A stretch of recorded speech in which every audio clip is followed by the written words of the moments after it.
Hello and welcome back to another episode of Critical Reactions with your host Bryan. We're going to continue on with this week's theme of gateway songs, checking out music that opened up a musical horizon for someone. This one was requested Children of Bodom. Bodom? Bodom. Hatebreeder. I was in my early teens when I heard them for the first time, and it was so important for broadening my musical horizons. I had started getting into hard rock and metal, but COB introduced me to so many new ideas.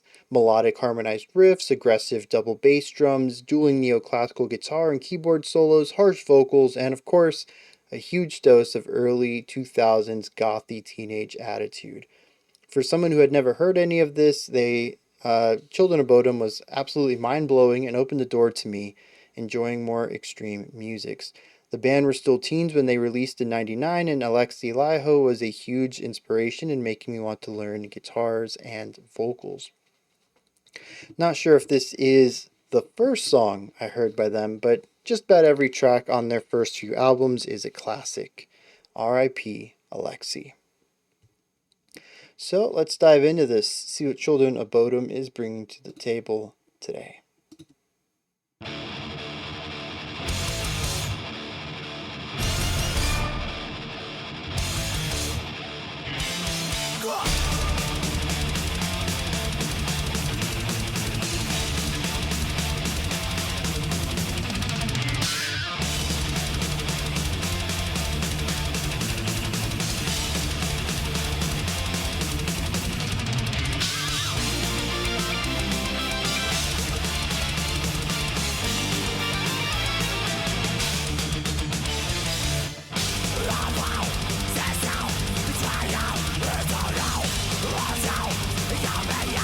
Really interesting hearing the 16th notes on the right versus the quarter notes on the left.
An interesting funky shift here. Rhythmically, but also harmonically.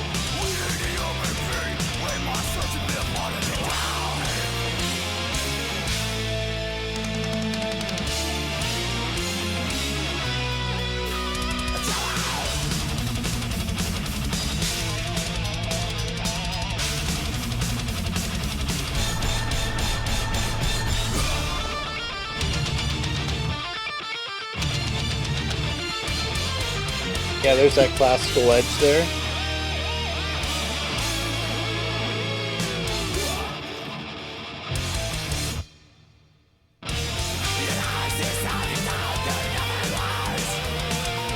Really interesting uplifting section here.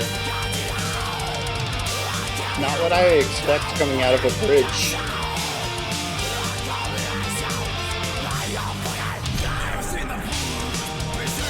Very interesting transition there too.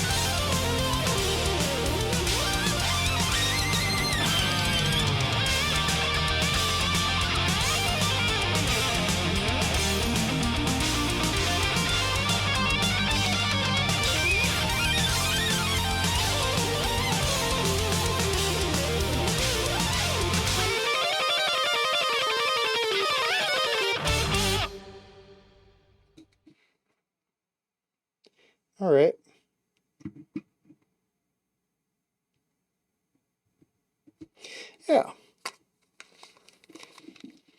there's a lot of neat stuff going on in here. It's interesting too because from the start, I've kind of got more of a traditional heavy metal vibe out of it. And they almost seemingly started that way with intent. I don't know if that's particularly what their goal was, but it almost puts up the facade of, hey, you like metal, right? We play metal too.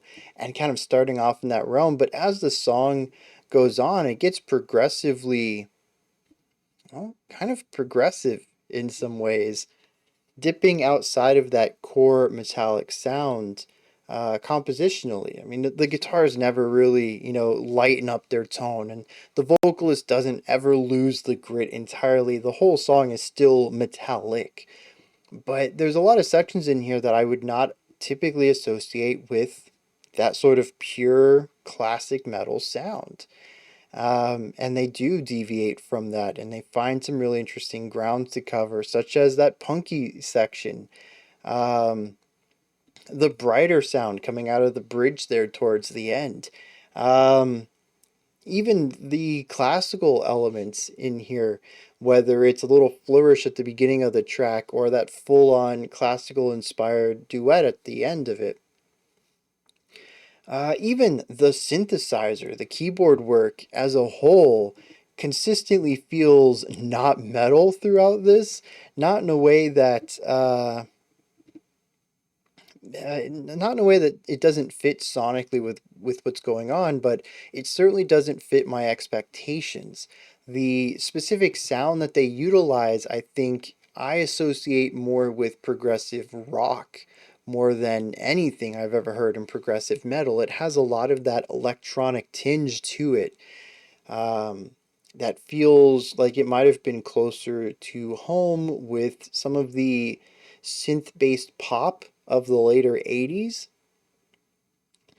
And then eventually, the prog rock sound, um, that tried and true, uh, what's the word I'm looking for? Stereotypical prog rock synth, right? Especially the later prog rock stuff we would find in the 90s, later in the 2000s. It's very interesting to hear that with some very clearly straightforward metal. Now, piggybacking off of the concept of sheer variety is uh, the way that they transition ideas. It's really interesting to listen to this because uh, unlike a lot of traditional metal, I feel like their style of composition is more about fluidity.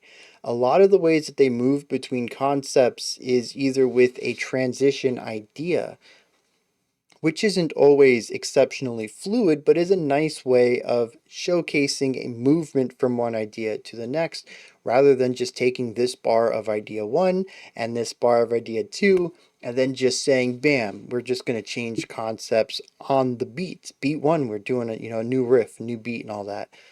We do that a couple of times here on Hatebreeder, but for the most part, a lot of the ideas are transitioned between, usually with these interlocking pieces, a little 4 bar lick that is going to sort of act as a palate cleanser. Hey, we're not doing that last thing anymore, but we also haven't quite moved into what you're going to be hearing the most of. We have this little lick here in the middle that you can check out for a moment, and it's sort of your warning. Hey, things are about to change, and it takes us into the next. Sometimes there is a bit of foreshadowing going on, or the drums will start the new pattern just a hair bit early, a beat early, sorry, a bar early, and it allows us to smoothly move into the next concept. But they do seem to put a little bit more attention into how they're moving through their song than most other metal bands do. And I think part of that just comes from the stronger attention that they pay towards the composition in general. Even on the topic of this, we can look at the structure of this track, and Well, what is it? I kind of get a notion of a verse chorus thing going on at the beginning. I don't remember if there were two choruses though, so maybe like a verse chorus verse. But we had two sections at least prior to when the vocals came in, and then after that we had a bridge that was like three unique sections before coming back to a third verse, which was a totally different musical idea, but the vocal part was the same as we had before. Just I think they were different lyrics. Again, I don't usually pay attention to lyrics. Um, so variation on RA. I don't know. It's what I'm pointing at though is the complexity of the structure here. They could have easily went with the traditional sound of A B guitar solo A B. That's what so many metal bands were doing at the time, and they chose not to. In fact, they ended the track with the guitar solo. Our bridge was a series of other ideas, which I thought was pretty cool. Uh, what I'm trying to say here is that they include a lot of variety in ways that bucks the trends of metal while never really abandoning the sound of their influences. And I think that's one of the reasons why I think they might have been a strong gateway band for the person who requested them, but also for everybody who came into more aggressive music through Children of Bodom. They really strike that strong balance. I mean, I hadn't thought about it, but this is going to be a week, or this has been a week, I should say, of bridge songs and bridge bands. The ones who do a really great job of connecting with a more conservative sound, but doing it in a way that's a bit more progressive. And there's a lot of elements in here. I've already said multiple times, it's a very traditional metallic sound overall, but they find these ways to break outside of those boundaries here and there. I think that the sound they crafted is one that's going to sound good to people who are used to heavy metal while introducing them to sounds that they traditionally would not listen to. I mean, that's gateway, bridge, it's the same thing. I should have put two and two together already. Um, how they go about crafting a section, I think, is pretty cool. A lot of these sections have dual guitar work, which is another way that on the surface sounds very metallic, but at least to me is a bit of a diversion, a deviation from the typical metal sound, which is two guitars playing the same thing, just widening that sound. Here, our two guitarists are frequently doing something different, something that, at least to me, looking at the time frame and my limited knowledge of 90s metal in general, feels closer to what black metal was doing at the time than heavy metal. The two guitars are frequently doing two different things that are usually working in harmony with each other, usually harmonically in harmony, providing dyads, playing chords with each other, or rhythmically interlocking with each other, like what I pointed out earlier in the track, where our right guitar was playing constant 16th notes and a moving, just constantly moving melody line, and our left guitar was doing quarter notes, also changing the note, but only changing notes every four beats of our right guitar, or every four notes of our right guitar. And what that creates is a nice rhythmic thing where we have this constant constant groupings of four. Very persistent. It provides this speed, this momentum of the track. It allows it to feel like we're moving fast, but we really get these pulses on the first of every four of them, which is what our left guitar is doing. So we have this nice rhythmic juxtaposition there to give us a beat that we can work with, but also provide this frantic feeling throughout the track. But then it's also layering up on harmony. They're both playing different notes, and one is changing four notes for every one of the other. So we get to hear this moving note interval where they have this, and then there's different intervals there, and then 1, 2, 3, 4, 1, 2, 3, 4, 1, 2, 3, 4, and you can see how the spacing between the two of them is constantly changing. It's almost like what a bass would typically do, playing a moving bass line under a faster playing melody. It's very cool to hear that here. Speaking of the bass is actually hard at work in this track as well, though I had a difficult time hearing him other than the final minute of the track. It might have just been that I wasn't looking for them, but the production here is also decidedly metal and downplays the bass a bit. Not as much as a lot of bands at the time were doing, but still not quite as prevalent as I would have liked. On a second listen, I think I could pick it out more often if I specifically listened for it, but it wasn't something that popped out to me on this first listen. But there was this really nice bass line in the penultimate section that I loved, and I wish I had thought to listen for the bass more often. This is definitely a guitar-oriented song. It's what my ears naturally gravitated towards. I think if it was longer than 4 minutes, or if any of the sections might have stuck around for a bit longer than they did, I might have eventually looped around to the bass.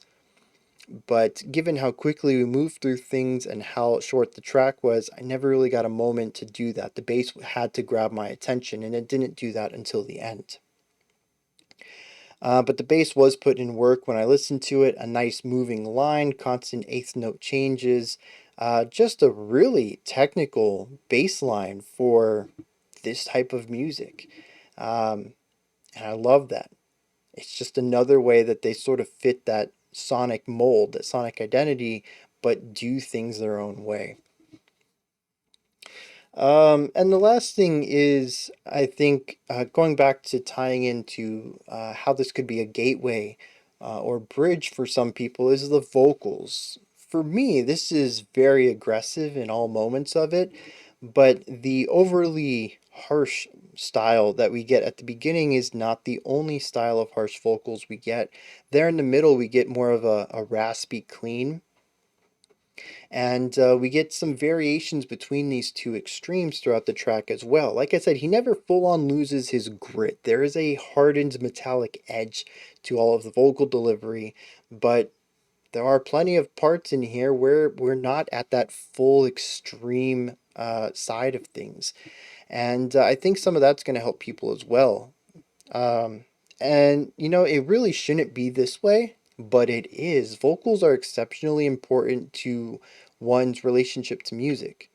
One of the biggest things you can hear, not only just on this channel, but pretty much everywhere, is, well, the voice is good, but the music is noise. Or the inverse, I really dig what the music's going for, but that goblin just ruins it. Um, I don't know if it's because we are humans and singing is a human instrument. It's not something that we have crafted to perform on. It is a part of us, but we just naturally gravitate towards vocals and they dominate our experience with music often. Even listening to people who enjoy harsher vocals or at least deal with them, I think that's an interesting part too, is that they enjoyed the music so much they learned to be okay with or even tune out harsh vocal styles they don't like.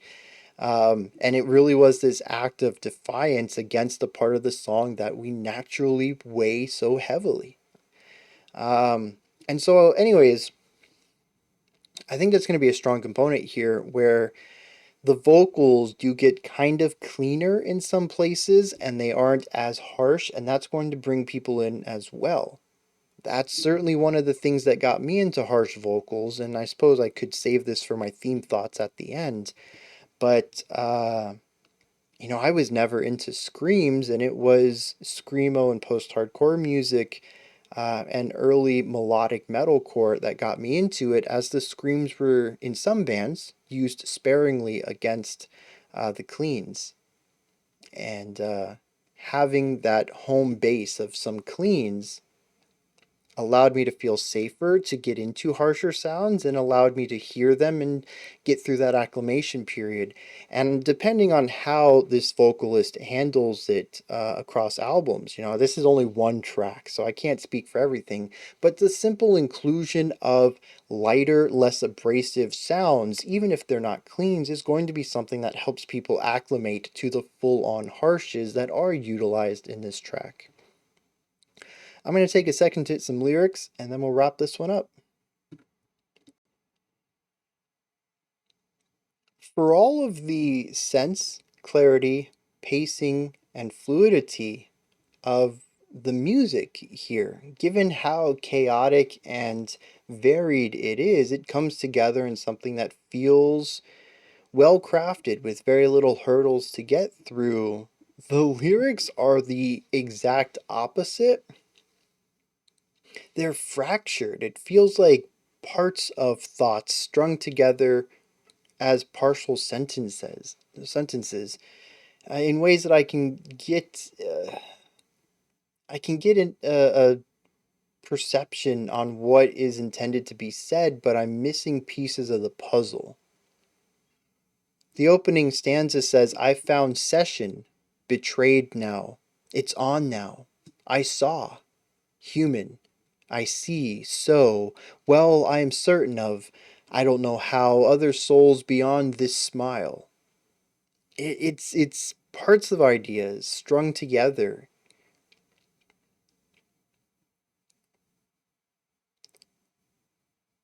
It says, "I hate you from the bottom of my heart. I have no right now. I see, so. I have no right now." That is something that I've been focusing on before I unpaused this and decided to do this lyrical section. It stands out to me. I have no right now. It's an evocative thought to not have a present, because I don't know if this is particularly what they were aiming for when they wrote this, but the presence is sort of all that we should know. You can't know your future, and your past, at least the way I perceive it, is this vague series of events behind me. Even the concept of 10 minutes ago feels so distant from what I feel in the now. The now feels like life, the past and the future feel like something else. I don't know how to explain it. I don't have the words to create some profound feeling there. But the present is what life is, and to not have a right now, man, that it just feels so palpable. The rage, I hate you from the bottom of my heart. I have no right now. It kind of means nothing, but it kind of means everything to me.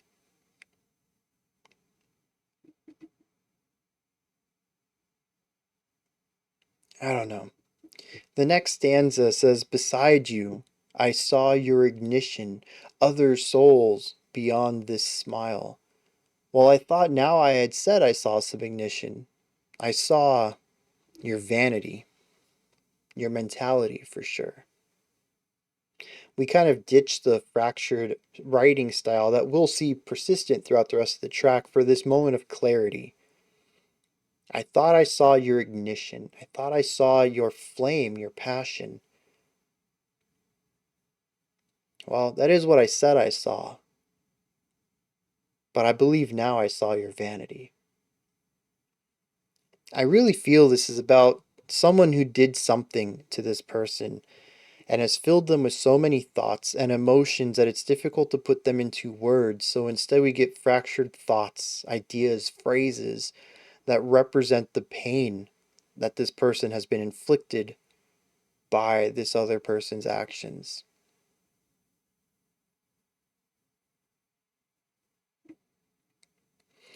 The chorus that we see twice in this track really pulls all this to a head.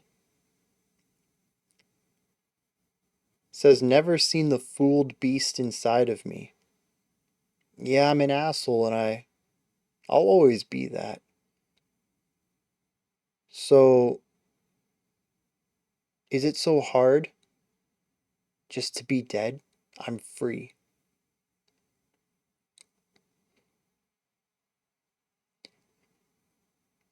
He's not saying it's right, I think, that he hates this person so much that he wishes they would just die. But he acknowledges that that's how he feels, regardless of what title he should be called for feeling that way. Yes, is it really that hard? Just die already, so I can be free.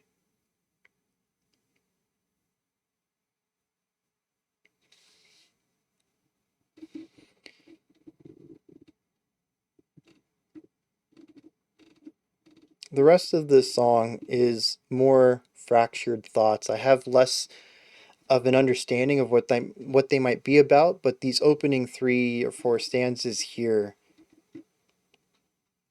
I don't know if I'm right in my understanding of them. I'm missing a lot of context, and they're fractured to begin with. They're incomplete, but I think that's a pretty good read on it, whether that's accurate or not. And it does give me an appreciation for the vocal delivery.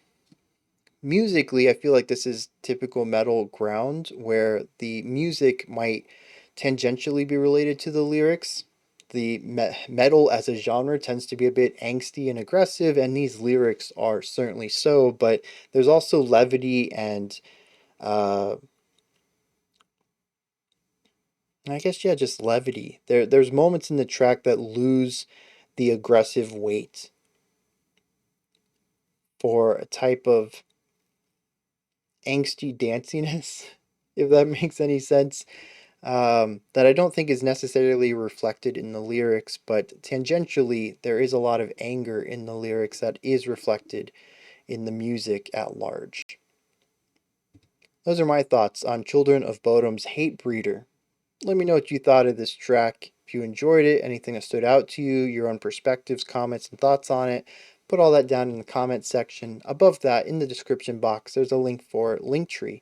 Takes you to this menu right here. You can find links to my music, ways to support the channel, a link to the Discord server, and so much more. Above that, if you could, like, subscribe, and ring the bell.